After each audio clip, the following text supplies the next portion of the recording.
رب اشرح لی صدری ویسر لی امری واحلل عقدۃ من لسانی یفقہوا قولی اعوذ باللہ من الشیطان الرجیم بسم اللہ الرحمن الرحیم۔ السلام علیکم۔ سورۃ الضحیٰ نام پہلے ہی لفظ والضحیٰ کو اس سورت کا نام قرار دیا گیا ہے۔ زمانِ نزول اس کا مضمون صاف بتا رہا ہے کہ یہ مکہ معظمہ کے بالکل ابتدائی دور میں نازل ہوئی ہے۔ روایات سے بھی معلوم ہوتا ہے کہ کچھ مدت تک وحی کے نزول کا سلسلہ بند رہا تھا، جس سے حضور اکرم صلی اللہ علیہ وآلہ وسلم سخت پریشان ہو گئے تھے اور بار بار آپ کو یہ اندیشہ لاحق ہو رہا تھا کہ کہیں مجھ سے کوئی ایسا قصور تو نہیں ہو گیا جس کی وجہ سے میرا رب مجھ سے ناراض ہو گیا ہے اور اس نے مجھے چھوڑ دیا ہے۔ اس پر آپ صلی اللہ علیہ وآلہ وسلم کو اطمینان دلایا گیا کہ وحی کے نزول کا سلسلہ کسی ناراضی کی بنا پر نہیں روکا گیا تھا، بلکہ اس میں وہی مصلحت کار فرما تھی جو روز روشن کے بعد رات کو سکون طاری کرنے میں کار فرما ہوتی ہے۔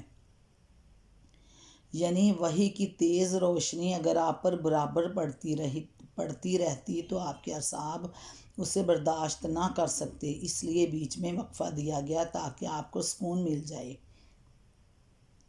یہ کیفیت حضور اکرم صلی اللہ علیہ وآلہ وسلم پر نبوت کے ابتدائی دور میں گزرتی تھی، جبکہ ابھی آپ کو وحی کے نزول کی شدت برداشت کرنے کی عادت نہیں پڑی تھی۔ اس بنا پر بیچ بیچ میں وقفہ دینا ضروری ہوتا تھا۔ اس کی وضاحت ہم سورہ مدثر کے دیباچے میں کر چکے ہیں۔ سورہ مزمل حاشیہ 5 میں ہم یہ بیان کر چکے ہیں کہ نزول وحی کا کس قدر شدید بار آپ کے اعصاب پر پڑتا تھا۔ بعد میں جب حضور اکرم صلی اللہ علیہ وآلہ وسلم کے اندر اس بار کو برداشت کرنے کا تحمل پیدا ہو گیا تو طویل وقفے دینے کی ضرورت باقی نہیں رہی۔ یہ تھا سورۃ الضحیٰ کا زمانۂ نزول۔ اب چلتے ہیں موضوع اور مضمون کی طرف۔ اس کا موضوع رسول اکرم صلی اللہ علیہ وآلہ وسلم کو تسلی دینا ہے اور مقصد اس پریشانی کو دور کرنا ہے جو نزول وحی کا سلسلہ رک جانے سے آپ کو لاحق ہو گئی تھی۔ سب سے پہلے روز روشن اور سکون شب کی قسم کھا کر آپ کو اطمینان دلایا گیا کہ آپ کے رب نے آپ کو ہرگز نہیں چھوڑا ہے اور نہ وہ آپ سے ناراض ہوا ہے۔ اس کے بعد آپ کو خوشخبری دی گئی کہ وہ دعوت اسلامی کے ابتدائی دور میں جن شدید مشکلات سے آپ کو سابقہ پیش آ رہا ہے یہ تھوڑے دنوں کی بات ہے۔ آپ صلی اللہ علیہ وآلہ وسلم کے لیے ہر بعد کا دور پہلے دور سے بہتر ہوتا چلا جائے گا اور کچھ زیادہ دیر نہ گزرے گی کہ اللہ تعالیٰ آپ پر اپنی عطا بخشش کی ایسی بارش کرے گا جس سے آپ خوش ہو جائیں گے۔ یہ قرآن کی ان صریح پیش گوئیوں میں سے ایک ہے جو بعد میں حرف بہ حرف پوری ہوئیں۔ حالانکہ جس وقت یہ پیشین گوئی کی گئی تھی اس وقت کہیں دور دور بھی اس کے آثار نظر نہ آتے تھے۔ مکہ میں جو بے یار و مددگار انسان پوری قوم کی جاہلیت کے مقابلے میں برسر پیکار ہو گیا ہے اسے اتنی حیرت انگیز کامیابی نصیب ہوگی۔ اس کے بعد اللہ تعالیٰ نے اپنے حبیب صلی اللہ علیہ وآلہ وسلم سے فرمایا کہ تمہیں یہ پریشانی کیسے لاحق ہو گئی کہ ہم نے تمہیں چھوڑ دیا ہے اور ہم تم سے ناراض ہو گئے ہیں۔ ہم تو تمہارے روز پیدائش سے مسلسل تم پر مہربانیاں کرتے چلے آ رہے ہیں۔ تو تم یتیم پیدا ہوئے تھے، ہم نے تمہاری پرورش اور خبرگیری کا بہترین انتظام کر دیا۔ تم ناواقف راہ تھے، ہم نے تمہیں راستہ بتایا۔ تم نادار تھے، ہم نے تمہیں مالدار بنایا۔ یہ ساری باتیں صاف بتا رہی ہیں کہ تم ابتدا سے ہمارے منظور نظر ہو اور ہمارا فضل و کرم مستقل طور پر تمہارے شامل حال ہے۔ اس مقام پر سورۃ طٰہٰ آیت نمبر 37 تا 42 کو بھی نگاہ میں رکھا جائے، جہاں حضرت موسیٰ علیہ السلام کو فرعون جیسے جبار کے مقابلے میں بھیجتے وقت اللہ تعالیٰ نے ان کی پریشانی دور کرنے کے لیے انہیں بتایا کہ کس طرح تمہاری پیدائش کے وقت سے ہماری مہربانیاں تمہارے شامل حال رہی ہیں۔ اس لیے تم اطمینان رکھو کہ اس خوفناک مہم میں تم اکیلے نہ ہوگے بلکہ ہمارا فضل تمہارے ساتھ ہوگا۔ آخر میں اللہ تعالیٰ نے نبی اکرم صلی اللہ علیہ وآلہ وسلم کو بتایا کہ جو احسانات ہم نے تم پر کیے ہیں ان کے جواب میں خلق خدا کے ساتھ تمہارا کیا برتاؤ ہونا چاہیے اور ہماری نعمتوں کا شکر تمہیں کس طرح ادا کرنا چاہیے۔ اب دیکھتے ہیں اس کی تشریح۔ سورۃ الضحیٰ مکی ہے اور اس کی آیات 11 ہیں، رکوع 1 ہے۔ بسم اللہ الرحمن الرحیم۔ والضحیٰ قسم ہے روز روشن کی، واللیل اور رات کی، اذا جب، سجا و سکون کے ساتھ طاری ہو جائے۔ والضحیٰ قسم ہے، واللیل اذا سجا، روز روشن کی اور رات کی جب وہ سکون کے ساتھ طاری ہو جائے۔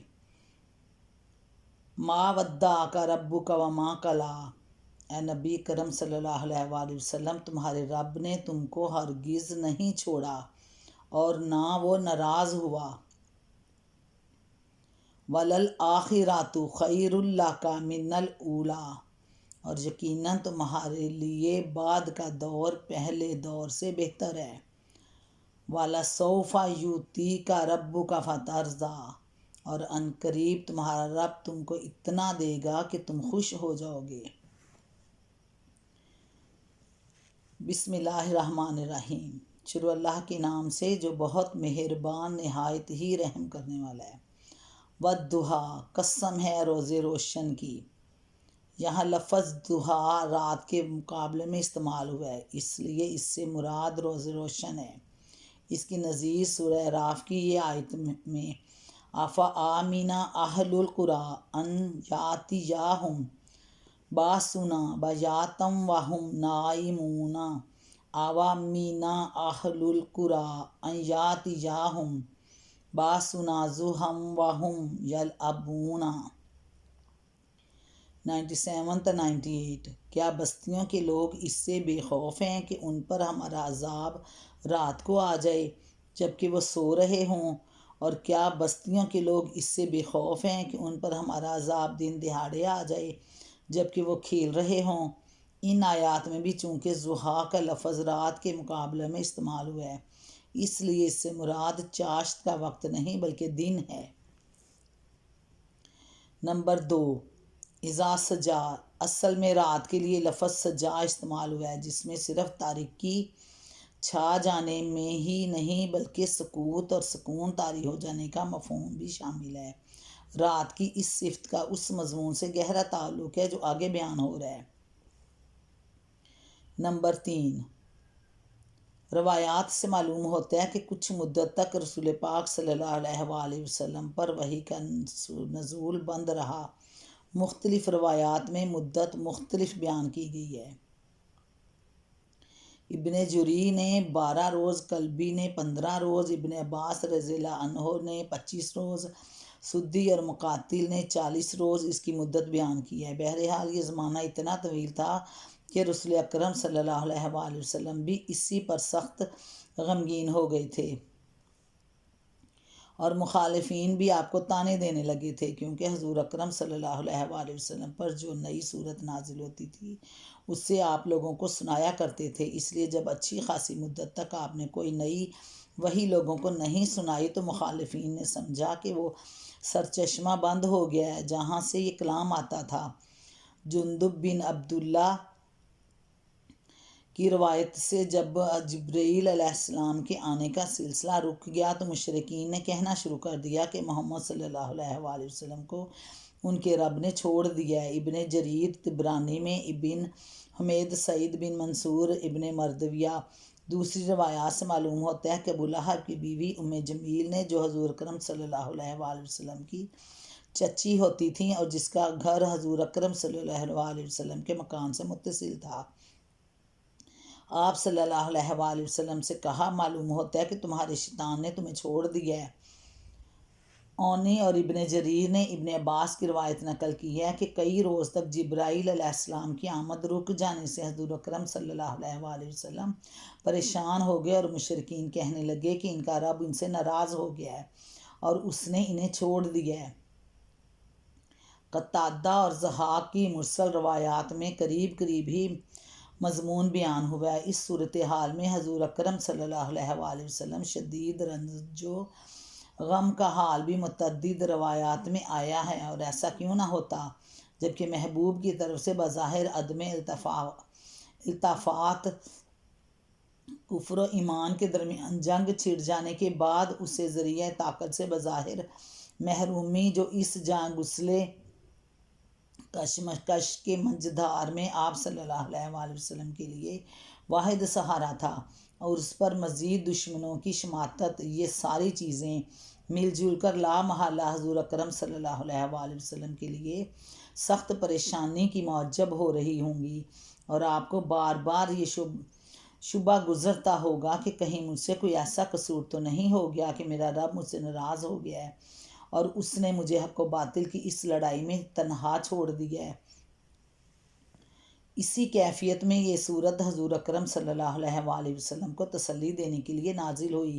اس میں دن کی روشنی اور رات کے سکون کی قسم کھا کر حضور اکرم صلی اللہ علیہ وآلہ وسلم سے فرمایا گیا کہ تمہارے رب نے نہ تمہیں چھوڑ دیا ہے اور نہ وہ تم سے ناراض ہوا ہے۔ اس بات پر ان دونوں چیزوں کی قسم میں جس مناسبت سے کھائی گئی ہے وہ یہ ہے کہ جس طرح دن کا روشن ہونا اور رات کا تاریکی اور سکون لیے ہوئے چھا جانا کچھ اس بنا پر نہیں ہوتا کہ اللہ تعالیٰ دن کے وقت لوگوں سے خوش اور رات کے وقت ان سے ناراض ہو جاتا ہے، بلکہ یہ دونوں حالتیں ایک عظیم حکمت و مصلحت کے تحت طاری ہوتی ہیں۔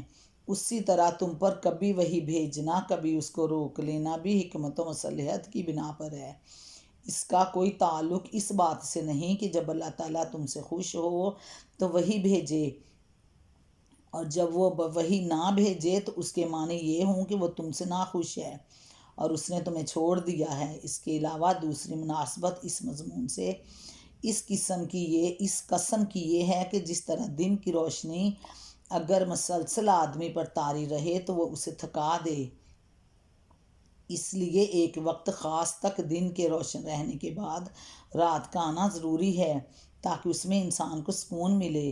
اس طرح وحی کی روشنی اگر تم پر پے در پے پڑتی رہے تو تمہارے اعصاب اس کو برداشت نہ کر سکیں گے، اس لیے وقتاً فوقتاً فترات نزول وحی کا سلسلہ رک جانے کا مطلب کا ایک زمانہ بھی اللہ تعالیٰ نے مصلحت کی بنا پر رکھا ہے